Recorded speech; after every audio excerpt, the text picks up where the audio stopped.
नमस्कार दोस्तों स्वागत है एक बार फिर से नए वीडियो में आप सभी का। दोस्तों आज की इस वीडियो में हम लोग सीखेंगे रूट का जोड़। रूट वाली संख्याओं को कैसे जोड़ा जाता है, कैसे रूट का जोड़ करते हैं। दोस्तों यहाँ पर हमने 5 सवाल लिखे हुए हैं और पांचों सवाल यहाँ पर अलग अलग प्रकार के हमने लिखे हुए हैं ताकि आपको अच्छे से समझ में आ जाए। दोस्तों शुरुआत करने से पहले थोड़ा और जान लेते हैं। दोस्तों रूट वाला जोड़ हम तभी कर सकते हैं जब रूट वाली संख्याएं बिल्कुल सेम हो, यानी जितनी संख्याओं को हम जोड़ने जा रहे हैं वहां पर रूट के अंदर जो संख्या होगी वो बिल्कुल सेम होनी चाहिए। रूट वाली संख्या बिल्कुल एक जैसी होनी चाहिए, ये रूल है। तो यहाँ पर देख पा रहे हैं, यहाँ पर रूट के अंदर 2 है, यहाँ पर भी रूट के अंदर 2 है। इन दोनों को जोड़ा जा सकता है। उसके बाद दोस्तों यहाँ पर रूट के अंदर 3 है और इस वाली संख्या में भी रूट के अंदर 3 है, दोनों को जोड़ सकते हैं। उसके बाद दोस्तों यहाँ पर रूट के अंदर 5 है, यहाँ पर भी रूट के अंदर 5 है, इन दोनों संख्याओं को जोड़ सकते हैं। और यहाँ अब आ जाते हैं, ये थोड़ा बड़ा दिख रहा होगा लेकिन बहुत ही आसान सवाल है। यहाँ पर भी यही नियम लागू होता है।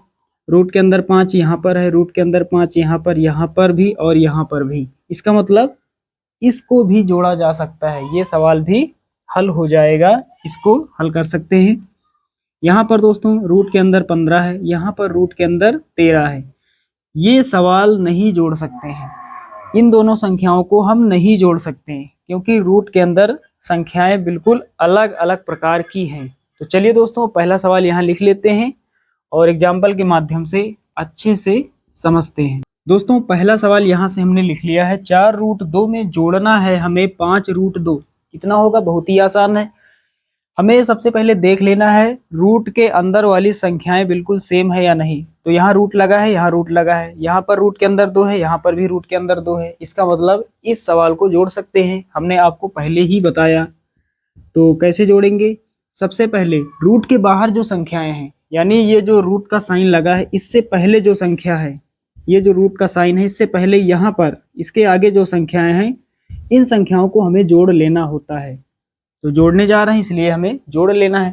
तो यहाँ पर रूट के बाहर 5 है, यहाँ पर रूट के बाहर 4 है, तो 5 में जोड़ेंगे 4। 5 + 4 कितना होगा? 9 होगा, 9 लिख लेंगे। रूट 2 यहाँ है, रूट 2 यहाँ है, रूट के अंदर संख्याएं सेम है, तो एक बार हमें रूट वाली संख्या को लिख लेना है। इससे पीछे लिखेंगे, 9 के बाद लिखना है हमें रूट 2, एक ही बार रूट 2 लिखेंगे और यही आंसर हो जाएगा। 4 रूट 2 में जोड़ेंगे 5 रूट 2, कितना हो जाएगा? 9 रूट 2। तो ये समझ में आ गया होगा। चलिए अब सवाल नंबर 2। दोस्तों यहाँ से सवाल नंबर 2 हमने लिख लिया है, 17 रूट 3 में जोड़ना है 3 रूट 3।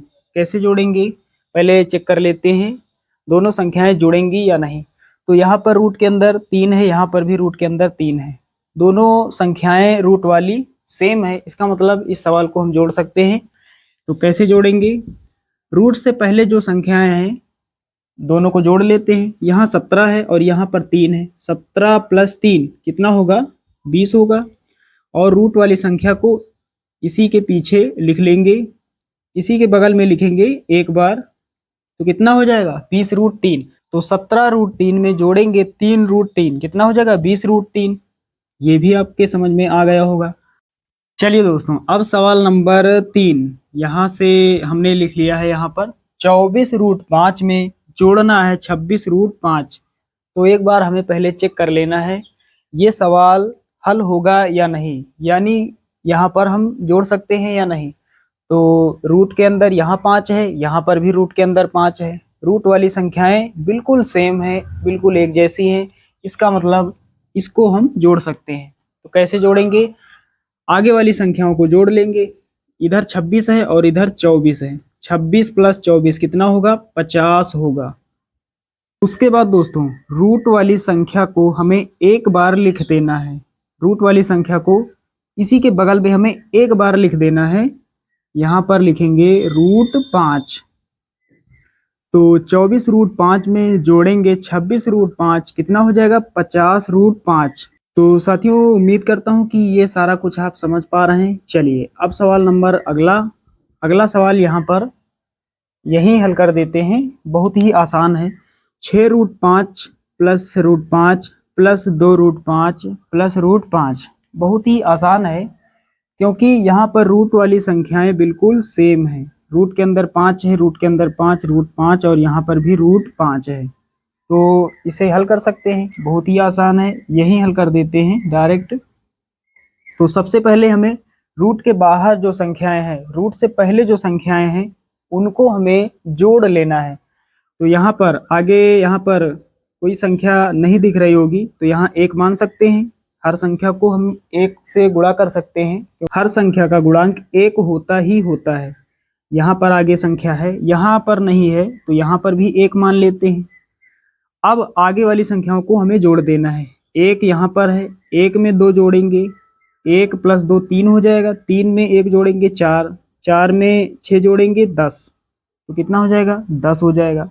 उसके बाद रूट वाली संख्या को एक बार हमें लिख लेना है। वैसे रूट के अंदर जो संख्या है वो 4 बार है। यहाँ पर √5, यहाँ पर √5, यहाँ पर और यहाँ पर 1 बार, 2 बार, 3 बार, 4 बार। लेकिन हमें सिर्फ एक ही बार रूट वाली संख्या को लिखना है, क्योंकि ये संख्या है कॉमन, ये संख्या है कॉमन। तो सबको जोड़ेंगे, कितना हो जाएगा? 10√5। 6√5 में 1√5 जोड़ेंगे, 7√5 हो जाएगा। 7√5 में 2√5 जोड़ेंगे, 7 2 9, 9√5 हो जाएगा। 9√5 में 1√5 और जोड़ देंगे, तो कितना हो जाएगा? 10√5। दोस्तों अब लास्ट और अंतिम सवाल यहीं पर हल कर लेते हैं। थोड़ा पहले चेक कर लेते हैं ये सवाल हल होगा या नहीं, यानी दोनों संख्याओं को हम जोड़ सकते हैं या नहीं। तो रूट वाली संख्याएं चेक कर लेते हैं। यहाँ पर रूट लगा है, यहाँ पर लगा है, लेकिन संख्याएं अलग अलग हैं। यहाँ पर रूट के अंदर 15 है, यहाँ पर रूट के अंदर 13 है। दोनों संख्याएं अलग अलग हैं। इसका मतलब इस सवाल को हम हल नहीं कर सकते, यही हमारा आंसर हो जाएगा। इसको ठीक हम वैसा का वैसा लिख देंगे, इसको उसी प्रकार हम लिख देंगे जिस तरह से ये है। यहाँ पर यही हमारा आंसर हो जाएगा। तो साथियों उम्मीद करता हूँ कि आप सभी लोग अच्छे से सीख गए होंगे कि रूट वाली संख्याओं को कैसे जोड़ा जाता है, कैसे जोड़ते हैं। तो चलिए दोस्तों मिलते हैं अगले वीडियो में, तब तक के लिए जय हिंद।